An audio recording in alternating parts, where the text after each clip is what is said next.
what people don't realize is that what precipitated some of the other problems was Lehman Brothers failing. And Lehman Brothers held a large portion of the money market industry, and they had accounts with money market funds in them. And everyone tried to yank their money out all at once when they saw what was happening, which is called breaking the buck. And it turns the money market upside down, and you're not able to even get your money market funds out.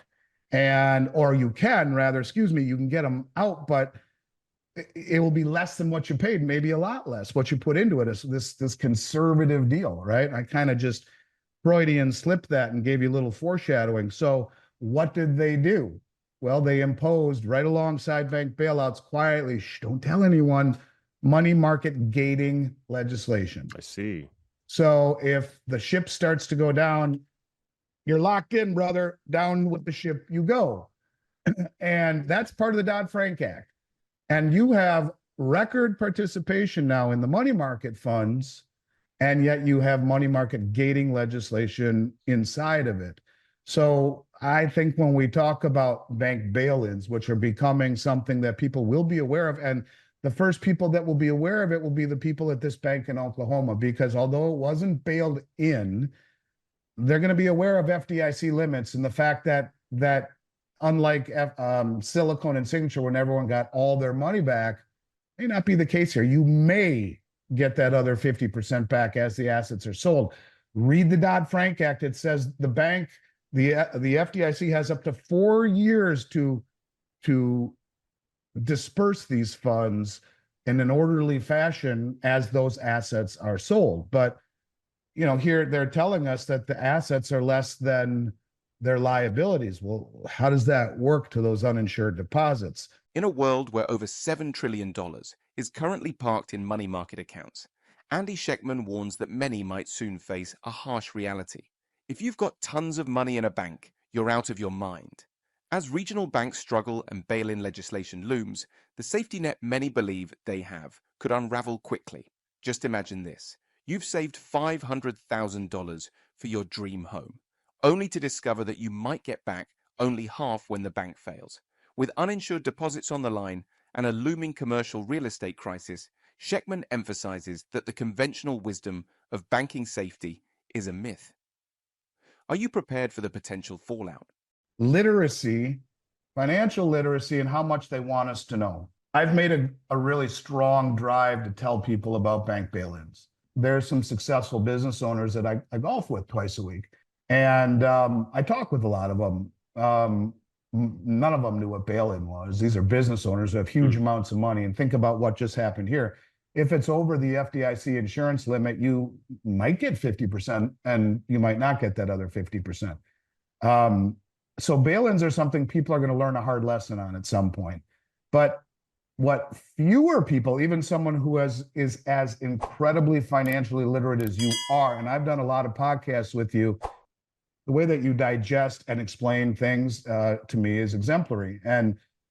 But I think it goes to show that why are the people like you and me who spend all day researching, why is it so hard for us to know what's really happening? What does that mean for everyone else? My point. Over the past year and a half, as interest rates have gone higher, you have a massive amount of people leaving the regional banks, which are coming under stress. Now, these are the banks that hold the loans and the leases and the commercial real estate issue, right? These are the ones that are hurting. But where's everyone been moving their money? They take it out of their savings account and shift it into a money market account, right? Because, the money market account is going to pay you 4.5%, 5% interest with daily liquidity. I have an account with Morgan Stanley, but I also have an account down here with Truist. And every time I have any form of a distribution or money that's sent into Truist, I'll get a call within hours, it seems, from one of their bankers telling me you should really move that into a money market account because you're getting a higher rate of return. Sounds logical. And when you look at who's invested in money market accounts, not only is it the public who has been chasing yield, better to get 5% with overnight liquidity than buy a year-long CD paying roughly the same amount. You got to lock your money up for a year with the CD instead of going overnight liquidity with the money market. You could get 2.5% in your savings account or 5% in a money market. Why would anyone stay in anywhere but a money market is kind of the way that this is being presented. And you have pension funds, you have insurance companies, you have all sorts of investment in money market accounts. Look at any 401k, they'll have a money market account fund. So there's 7 or 8 trillion in the money markets right now. So of which retail money market 2.61 and 3.85 in institutional. Now, I don't know how accurate that is, but that's just a quick deal. But so you got all this money, which is record, chasing yield. In 2009, when they did the Dodd-Frank Act, the reason they did bail-ins was because we bailed out and they made bailouts illegal. And that's why the senator from Oklahoma was so pissed off. Madam Secretary, this is illegal. Yes, but it was systemic. And we made an uber majority vote. Well, okay, fine. But what people don't realize is that what precipitated some of the other problems was Lehman Brothers failing. And Lehman Brothers held a large portion of the money market industry. And they had accounts with money market funds in them. And everyone tried to yank their money out all at once when they saw what was happening, which is called breaking the buck. And it turns the money market upside down. And you're not able to even get your money market funds out. Or you can, rather, excuse me, you can get them out, but it will be less than what you paid, maybe a lot less. What you put into it is this conservative deal, right? I kind of just Freudian slipped that and gave you a little foreshadowing. So what did they do? Well, they imposed right alongside bank bailouts quietly, don't tell anyone, money market gating legislation. I see. So if the ship starts to go down, you're locked in, brother. Down with the ship you go. And that's part of the Dodd-Frank Act. And you have record participation now in the money market funds, and yet you have money market gating legislation inside of it. So I think when we talk about bank bail-ins, which are becoming something that people will be aware of, and the first people that will be aware of it will be the people at this bank in Oklahoma, because although it wasn't bailed in, they're going to be aware of FDIC limits and the fact that unlike Silicon and Signature, when everyone got all their money back, may not be the case here. You may get that other 50% back as the assets are sold. Read the Dodd-Frank Act. It says the bank, the FDIC has up to 4 years to disperse these funds in an orderly fashion as those assets are sold. But here they're telling us that the assets are less than their liabilities. Well, how does that work to those uninsured deposits? Probably ain't going to work so well.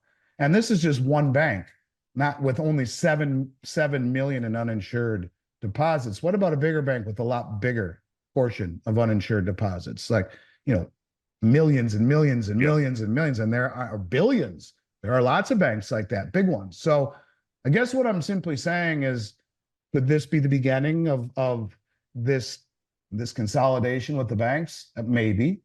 But I think people should be aware. If you got tons of money in a money market, you're not safe. You got tons of money in a bank, you're out of your mind, period. If you got more than the FDIC limit. And if this doesn't wake you up, nothing will. Because these people, imagine you had $500,000 because you're going to buy a new house in 6 months, and you put $500,000 or 300 or 750,000 in a bank account waiting because you're making, you're building a house right now, and you're putting in a construction loan, and you owe money every few months, right? And shit, it just closed, and all of that $525,000 or that 500,000, what do you mean we only get half of it? Well, what about how am I going to build my house? What do you mean?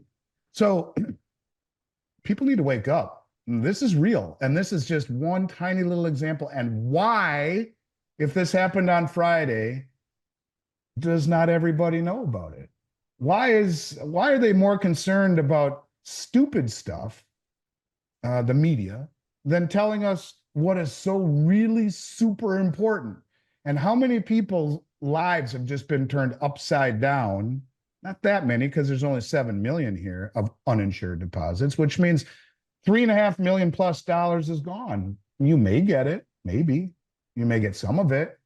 But if this doesn't let you look at the world in a different way, then you're missing the bigger picture. This is a trend that is just starting. And as the commercial real estate problems unfold, as interest rates on the back end of the curve go higher, which they are, it's ironic, Danny, that they lower interest rates and immediately, and almost every day since, the bond market sold off. So they lower rates on the front end of the curve to stimulate the economy. But the 10-year treasury is the one that all of the mortgages and the car payments, all this stuff is based off the 10-year. What happened to that? Straight up, Yep. as they were being sold, because of people are saying, no, no, no, no, no, no, no, no. If you're going to do this, if you're giving up on inflation, trying to pretend that you won the war, what you're really doing is waving the white flag. You were 65% off your target rate at 2% when you decided to lower rates at a time when the stock market was at all-time highs and real estate was the most unaffordable it's ever been. So now you're going to reignite the engine of inflation? In essence, you've given up on fighting inflation and given into the economy, which is so debt-strapped. It's like a heroin addict, your best buddy, and you try to help him out, and you bring him into your house, and you watch him go through wicked convulsions, and you tie him down to the bed so he doesn't hurt himself, and he says, "Please, just give me some more," and please, and you can't take it anymore, so you give him another shot of heroin, and he feels great, and he's happy. Danny, thank you, brother. Feels so much better, and then it all starts over again. And instead of fixing the problem, we've given more heroin to the system. We should have fixed it in 2008 when the balance sheet of the Fed was 800 billion instead of what it got to 9 trillion. And they sold some off, but it's still over 10 times higher than it was in 08.